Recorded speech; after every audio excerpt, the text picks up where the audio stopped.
इस कहानी की शुरुआत में अकीरा नाम के एक आदमी को दिखाया जाता है जो चेस गेम का बहुत बड़ा चैंपियन है, यानी वो इस गेम में काफी अच्छा है। इस गेम में उसका दिमाग इतना तेज है कि वो एक सेकंड में 3 अलग-अलग चालों को सोच सकता है और चल सकता है। और आज वो जिसके साथ चेस खेल रहा है वो कोई इंसान नहीं है, बल्कि वो है एक सुपर कंप्यूटर जो एक बहुत बड़ा और तेज तरीन कंप्यूटर है। वो इतना तेज है कि वो इस गेम में एक सेकंड में तकरीबन 200 मिलियन अलग अलग चालों को सोच सकता है। अब अकीरा की जिंदगी का ये रिकॉर्ड था, वो चेस कभी भी नहीं हारा, क्योंकि वो ना सिर्फ अपने मुल्क का बल्कि दुनिया का सबसे बड़ा चैंपियन है। और आज जब वो चेस खेल रहा है तो सबकी नजरें उसी की तरफ ही होती हैं, क्योंकि वो काफी परेशान सा दिख रहा था। अब से पहले कभी भी उसे इतना सोचना नहीं पड़ा, वो अपना सर पकड़ के बैठा होता है और फिर तभी उसका रिकॉर्ड टूट जाता है। यानी वो जो चेस में कभी नहीं हारा आज उस सुपर कंप्यूटर से हार जाता है, जो देखकर आस पास के सारे लोग उसका मजाक बनाने लगते हैं। उसे ये देखकर काफी बुरा लगता है, और क्योंकि उसकी पहली हार थी इसीलिए वो पूरी तरह से टूट जाता है। उसका दिमाग खराब हो गया था, वो एकदम पागल हो गया था, इसीलिए वो उस चेस बोर्ड को तोड़ देता है जिस पर ये लोग गेम खेल रहे थे। ऐसे वक्त गुजरता है और 3 साल गुजर जाते हैं। अपनी इस हार के बाद अकीरा ने इस गेम को छोड़ दिया, उसने दोबारा कभी भी चेस नहीं खेला, क्योंकि उस दिन के बाद उसे किसी ने देखा ही नहीं कि वो कहाँ चला गया। जिसके बाद हम अकीरा को देखते हैं जो सड़क किनारे शराब की नशे में पड़ा होता है, क्योंकि उस दिन के बाद वो इतना पागल हो गया था कि उसने अपना सारा पैसा जुए और शराब में लगाकर बर्बाद कर दिया, और वो हमेशा ऐसी सड़कों पर पड़ा रहता है। और फिर तभी उसके सामने एक गाड़ी आकर रुकती है जिसमें से 2 आदमी बाहर आते हैं, और वो अकीरा को पकड़कर जबरदस्ती अपने साथ ले जाने लगती है। जिसके बाद उसे एक आलीशान घर में ले जाया जाता है, जहाँ उसकी मुलाकात एक बूढ़े आदमी से होती है। वो अकीरा को कहता है, मैं तुम्हें जानता हूँ, बेशक तुमने अपनी पहचान बदल ली, खुद को छुपा लिया, मगर मुझे अच्छे से पता है कि तुम कौन हो। जो सुनकर अकीरा कहता है, चलो फिर बताओ मैं कौन हूँ। जिस पर वो कहता है, चेस का बहुत बड़ा चैंपियन जिसने एक हार के बाद चेस छोड़ दी। अब वो आदमी ऐसा इसीलिए कह रहा था क्योंकि अकीरा सबसे अलग रह रहा था, अपनी पहचान बदल कर। आगे वो बूढ़ा आदमी कहता है कि मैं बस तुम्हारे साथ एक चेस की गेम खेलना चाहता हूँ। जो कहकर वो चेस उसे दिखाता है, जिसे देखते ही अकीरा की तबीयत खराब होने लगती है। ऐसा लग रहा था कि न जाने उसे चेस से कितनी नफरत है, वो उसे देख भी नहीं सकता। इसीलिए वो कहता है, नहीं मैं नहीं खेल सकता, मुझे यहाँ से जाना है। जो सुनकर बूढ़ा आदमी कहता है कि पिछली बार जो तुमने कंप्यूटर के साथ गेम खेली थी तो मैंने तुम्हारी जीत पर अपना सारा पैसा लगा दिया था, लेकिन क्योंकि तुम उस गेम को हार गई थी तो मेरा बहुत सारा नुकसान हुआ था। लेकिन अब क्योंकि तुम्हारे पास पैसे नहीं तो तुम उसकी भरपाई नहीं कर सकती, इसीलिए मैं चाहता हूँ तुम मेरे साथ एक चेस गेम खेलो। जिस पर वह कोई जवाब नहीं देता। उसकी खामोशी को देखकर बूढ़ा आदमी उसके किंग यानी उसकी साइड के पीस गोटी को उठाकर कहता है कि ये लो तुम्हारी हार, तुम गेम को बगैर खेले ही हार गए। जिस पर अकीरा कहता है, नहीं रख दो मेरे किंग को, मैं ये गेम खेलूंगा। अब वो गेम खेलने के लिए राजी तो हो गया था, मगर वो चेस की तरफ अभी भी नहीं देखता। वो बूढ़े आदमी को अपनी मूव अपनी चाल बता देता है, तो वो बूढ़ा आदमी उसकी चाल को चलता है, जिससे साफ जाहिर था कि वो इस गेम में इतना माहिर है कि गेम को बगैर देखे भी वो खेल सकता है। वो खिड़की के पास खड़ा होता है और जब बाहर देखता है तो बाहर सड़क पर चेस बोर्ड बना होता है, जिस पर गोटियों के बदले असली के इंसान खड़े होते हैं, और वो उसी पोजीशन मतलब कि वहाँ ही खड़े होते हैं जैसे अकीरा और बूढ़े आदमी के गेम में गोटियां पड़ी हैं। जो देख उसे काफी हैरानी होती है, उसे कुछ समझ नहीं आती कि आखिर इधर चल क्या रहा है। और फिर अगली चाल में बूढ़ा आदमी अकीरा के एक प्लेयर को मार देता है, और जैसे उसकी गोटी मरती है वो नीचे देखता है कि एक आदमी आगे आकर उस पोजीशन वाले आदमी को मार देता है जो उस हारने वाली गोटी की जगह पर खड़ा हुआ था। ये देखकर वो काफी घबरा जाता है और बूढ़े आदमी से पूछता है, ये क्या चल रहा है इधर, क्या ये कोई मजाक है। जो सुन बूढ़ा आदमी कहता है, तुम्हें इस बात से दुख नहीं होना चाहिए, वो बस एक प्लेयर था, और वैसे भी गेम खेलते हुए हमें अपने जज्बात को साइड पर रख देना चाहिए और सिर्फ गेम जीतने पर ही तवज्जो देनी चाहिए। अब अकीरा भागकर नीचे आता है और देखता है कि सारे आदमी वैसे की वैसे उसी पोजीशन में अभी भी खड़े हुए हैं। इसीलिए वो भागकर उस आदमी के पास जाता है जिसे चाकू से मारा गया था, जहाँ वो आदमी अपनी आखिरी सांसें गिन रहा था। मगर हैरत, उसके चेहरे पर कोई तकलीफ कोई अफसोस नहीं होता, बल्कि वो अकीरा से पूछता है, व्हाट्स द नेक्स्ट मूव, यानी कि तुम्हारी अगली चाल क्या है। और इतना कहते ही एक मुस्कुराहट के साथ उसकी मौत हो जाती है। और फिर तभी वो सारे आदमी जो यहाँ चेस की गोटियों की पोजीशन में खड़े थे वहाँ से चले जाते हैं।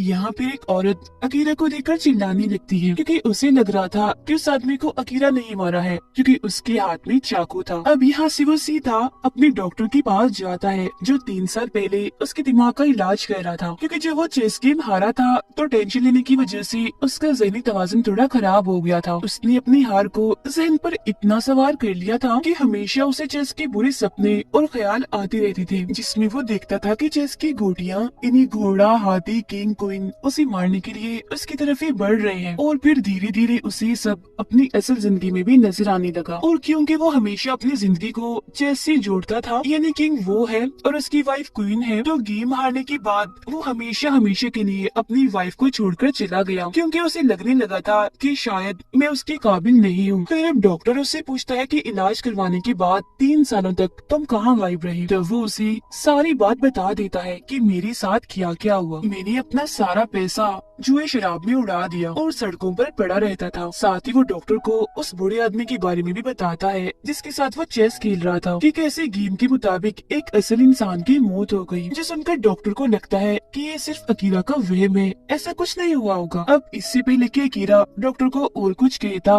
उसके प्रिंटर से एक प्रिंट बाहर आता है जिसकी तस्वीर चेस बोर्ड जैसी थी। उस पर भी यही लिखा था कि व्हाट्स द नेक्स्ट मूव, मतलब कि तुम्हारी अगली चाल क्या है, जिससे अकीरा समझ जाता है कि बुरे आदमी के साथ जो गेम उसने शुरू की थी वो अब भी चल रही है, जिस वजह से वो कहता है कि मैं चाहता हूँ मेरा जो प्लेयर है वो एक दूसरी पोजीशन E3 पर चला जाए। जिसके बाद एक और प्रिंट बाहर आता है जिसके मुताबिक बताया जाता है कि E3 पोजीशन में जाने के बाद बुरे आदमी की जो क्वीन है वो अकीरा के घोड़े को मार रही है। तब होता भी बिल्कुल ऐसा ही है। अगले ही पल यहाँ अकीरा का जो डॉक्टर होता है वो मरने लगता है। ये देखकर वो पूरी तरह घबरा जाता है और सोचने लगता है कि आखिर ये डॉक्टर घोड़े वाला प्लेयर कैसे हो सकता है। और फिर तभी उसकी नजर सामने लगी डॉक्टर की तस्वीर पर जाती है जिसमें डॉक्टर एक घोड़े के ऊपर बैठा हुआ था, जिससे वो समझ जाता है कि मेरे गेम में जो मेरा घोड़ा था वो डॉक्टर ही था। अकीरा देखता है कि जिस कप के जरिए डॉक्टर चाय पी रहा था उस पर भी चेस बोर्ड बना हुआ था, जिसका मतलब था कि चाय में कुछ मिला दिया गया था, जिस वजह से डॉक्टर की मौत हो गई। डॉक्टर की नर्स भी बाहर थी जो उसके मरते ही अंदर आती है और अकीरा से वही सवाल करती है, यानी व्हाट्स द नेक्स्ट मूव। ये देखकर वो काफी घबरा जाता है। वो इतना डर गया था कि वहाँ से भागने लगता है, मगर तभी उसके सामने एक बच्चा आ जाता है जिसके हाथ में उसके चेस गेम की ही तस्वीर होती है, यानी उसके चेस गेम में उसके प्लेयर जहाँ जहाँ खड़े थे वही तस्वीर ही उस पर बनी हुई थी। और वो बच्चा भी अकीरा से यही पूछता है कि व्हाट्स द नेक्स्ट मूव, जिस पर अकीरा कहता है कि मैं चाहता हूँ मेरा किंग E2 पोजीशन वाले बॉक्स में चला जाए, जिस पर बच्चा कहता है कि अगर तुमने ऐसा किया तो तुम्हारा किंग मारा जाएगा, जिसका मतलब था कि अकीरा खुद मारा जाएगा क्योंकि वो खुद ही इस गेम का किंग था। ये देखकर वो कुछ भी नहीं कहता और डर की वजह से वहाँ से भागने लगता है। उसे अब उन लोगों के ख्याल आने लगते हैं जो उसके सामने मारे गए। इसके अलावा उसे दोबारा से दिखने लगता है कि चेस गेम के सारे प्लेयर्स मुझे मारने के लिए आगे बढ़ रहे हैं। वो यहाँ से भागकर पार्किंग एरिया में आता है और देखता है कि गाड़ियों की पोजीशन बिल्कुल उसके चेस गेम की तरह है, यानी जैसे गेम में उसके प्लेयर और बुरे आदमी के प्लेयर खड़े हुए हैं। वो अब एक गाड़ी में बैठकर यहाँ से भागने की कोशिश करता है, मगर उसकी गाड़ी सीधी चलने की बजाय तिरछी चलना शुरू हो जाती है क्योंकि उसकी गेम के मुताबिक ये गाड़ी अकीरा का ऊंट है। तो वो उस गाड़ी को छोड़कर दूसरी गाड़ी में आकर बैठ जाता है जो उसका हाथी था, लेकिन वो गाड़ी चलना तो दूर स्टार्ट ही नहीं होती क्योंकि अब खेलने की बारी उसकी नहीं बल्कि बुरे आदमी की है। और फिर तभी गाड़ी अकीरा की गाड़ी की तरफ बढ़ने लगती है जो दरअसल बुरे आदमी का हाथी था। वो अकीरा की गाड़ी को ठोक देता है, मतलब कि उसके हाथी को मार देता है। फिर अब अकीरा यहाँ से निकलकर अपने पुराने घर जाता है जहाँ लिखा हुआ था फॉर सेल, मतलब कि ये घर बिक रहा है। दरअसल चेस गेम में हाथी को कैसल भी कहा जाता है, तो एक तरह से अकीरा का ये घर एक कैसल एक हाथी है। यही वजह है कि उसके हाथी के मरने के बाद अभी उसे छीन गया। अब अकीरा को सारी बात समझ आ जाती है। वो सोचने लगता है कि मेरी वाइफ की जान भी खतरे में है क्योंकि वो उसके लिए क्वीन है। इसीलिए एक बार फिर वो बूढ़े आदमी के पास जाता है और उसे पूछता है बताओ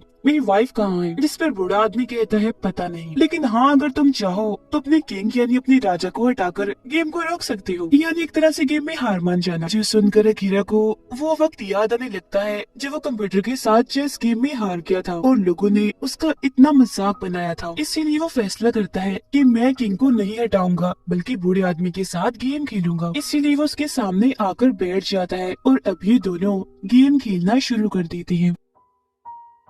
एक एक करके एक दूसरे की सभी पीसीस गोटियों को खत्म कर देते हैं, मतलब कि सारे प्लेयर्स को मार देते हैं। और अब अकीरा की गेम ज्यादा अच्छी कंडीशन में होती है। वो अगली 2 चालों में बूढ़े आदमी की गेम को चेक कर देगा, जिससे बूढ़ा आदमी इस गेम को हार जाएगा। मगर तभी इधर 2 आदमी आते हैं जो अकीरा को पकड़कर ले जाते हैं। वो उसे एक काफी बड़े से स्टेडियम में लाते हैं, जहाँ भी एक काफी बड़ी चेस गेम थी, मगर इस गेम में उनकी गोटियां असली के इंसान हैं। यहाँ पर बूढ़ा आदमी भी आ जाता है जो अकीरा को बताता है कि पुराने दौर में राजा महाराजा भी ऐसे ही अपने असली कैदियों के साथ चेस गेम खेला करती थी। उनमें और उनके कैदियों में कोई जज्बात एहसास नहीं होते थे। फिर अब चाल चलने की बारी होती है अकीरा की। अपनी अगली 2 चालों में वो बूढ़े आदमी की गेम को चेक करने वाला था, जिसमें बूढ़ा आदमी इस गेम को हार जाएगा। अब क्योंकि बूढ़ा आदमी और अकीरा दोनों ही अपनी अपनी साइड के किंग थे, तो वो अपनी अपनी जगह पर आके खड़े हो जाते हैं। अब अकीरा ने अपनी पहली चाल में अपने घोड़े को उसकी जगह से हिलाना था, जिसके बाद दूसरी चाल में वो बूढ़े आदमी को हरा देगा। तभी बूढ़ा आदमी उसे बताता है कि अगर तुमने अपने घोड़े को हिलाया तो जो मेरा हाथी है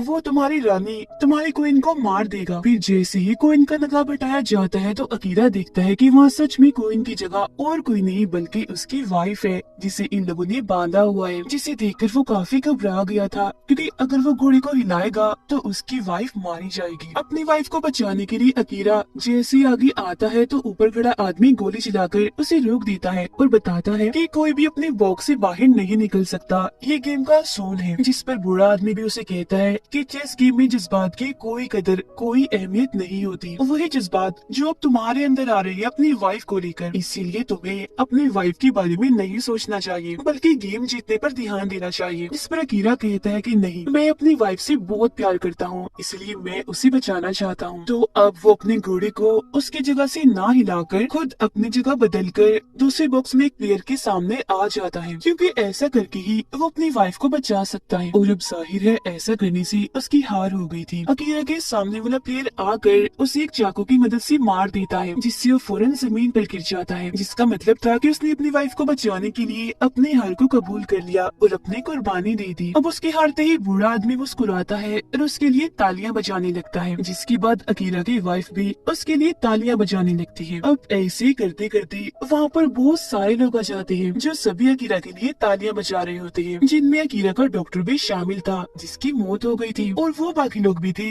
जिन सबकी मौत अकीरा के सामने हुई थी। तभी अकीरा भी उठ जाता है और देखता है कि मैं बिल्कुल ठीक हूँ, यानी मुझे चाकू नहीं लगा, क्योंकि जिस चाकू से प्लेयर ने उसे मारा था वो स्प्रिंग का था जो उसे जरा भी नहीं लगा। और अब यहाँ ये बात सामने आती है कि ये सब कुछ अकीरा के दिमाग के इलाज में शामिल था, मतलब कि उसका जो पूरा ट्रीटमेंट चल रहा था ये उसका एक हिस्सा था। ऐसा इसलिए किया ताकि उसे ठीक किया जा सके। अब यहाँ ये बात भी सामने आती है कि बूढ़ा आदमी जो उसके साथ गेम खेल रहा था वो दरअसल उस सुपर कंप्यूटर का इन्वेंटर था, मतलब कि इस बूढ़े आदमी ने ही वो सुपर कंप्यूटर बनाया था, जिससे हारने के बाद अकीरा का ज़हनी तवाज़ुन खराब हो गया। इसीलिए बूढ़ा आदमी उसकी बस मदद करना चाहता था, क्योंकि जाहिर है बूढ़े आदमी ने ही सुपर कंप्यूटर बनाया था, तो उसकी वजह से एक असल इंसान जो गेम का चैंपियन था वो उससे दूर हो गया, उसे नफरत करने लगा। अब बूढ़ा आदमी आगे आकर उसे बताता है कि तुम्हें ऐसा लग रहा था ना कि तुम मेरे साथ गेम खेल रहे हो, जबकि हकीकत तो ये थी कि तुम मेरे साथ नहीं बल्कि आज भी उसे सुपर कंप्यूटर के साथ ही गेम खेल रहे थे। मैं तो बस कंप्यूटर के कहने के मुताबिक उसकी चाल चलता था, और जब तुमने अपनी चेस गेम में जज्बात एहसास से काम लिया, यानी अपनी वाइफ को बचाने के लिए कुर्बानी दी, तो इस बात को सुपर कंप्यूटर समझ नहीं पाया, जिस वजह से उसमें खराबी आ गई, वो जल गया, जिससे इस गेम को तुम जीत गए। ये जानकर अकीरा को भी काफी खुशी होती है कि मैं गेम को जीत गया, वो भी सिर्फ इमोशंस जज्बात की वजह से। मैंने ऐसा करके इतने तेज तरीन कंप्यूटर को हरा दिया, जिसके बाद अब अकीरा पूरी तरह से ठीक हो जाता है। उसका ज़हनी तवाज़ुन जो खराब हो गया था वो अब बिल्कुल ठीक हो गया था। खुशी में वो दोनों हस्बैंड वाइफ एक दूसरे को गले से लगा लेते हैं और आस पास के सभी लोग उनके लिए और अकीरा की जीत पर तालियां बजाने लगते हैं। तो इस कहानी से हमें ये सीख मिलती है कि भले ही जज्बात की कदर किसी गेम में ना हो, मगर असली जिंदगी में ये बहुत अहमियत रखता है। ये आपको अपने किसी प्यारे से दूर जाने से बचा सकता है, क्योंकि अगर आप उसके लिए अपने जज्बात ऐसे साथ को दिखाएंगे तो उसे भी आपकी कदर होगी और वो आपको छोड़कर कभी नहीं जाएगा। इसके अलावा हमें गेम को गेम समझकर ही खेलना चाहिए, फिर चाहे उसमें कोई भी हारे या जीते, मतलब कि आप हारो या जीतो आपको कोई फर्क नहीं पड़ना चाहिए, क्योंकि ये बस गेम है। और अगर आपने इसे अपने सिर पर सवार कर लिया तो इसका अंजाम ठीक नहीं होगा। जो आप इस कहानी में देख ही चुके हैं कि कैसे कीरा ने गेम को जहन पर सवार करके खुद को नफ्सियाती मरीज बना लिया, क्योंकि गेम और असली जिंदगी में बहुत फर्क होता है। दोनों एक दूसरे से बिल्कुल अलग अलग है। गेम की असली जिंदगी के सामने कोई अहमियत नहीं है। मेरे इसी मैसेज के साथ ही ये कहानी इधर ही खत्म हो जाती है। उम्मीद करती हूँ कि कहानी आपको पसंद आई होगी।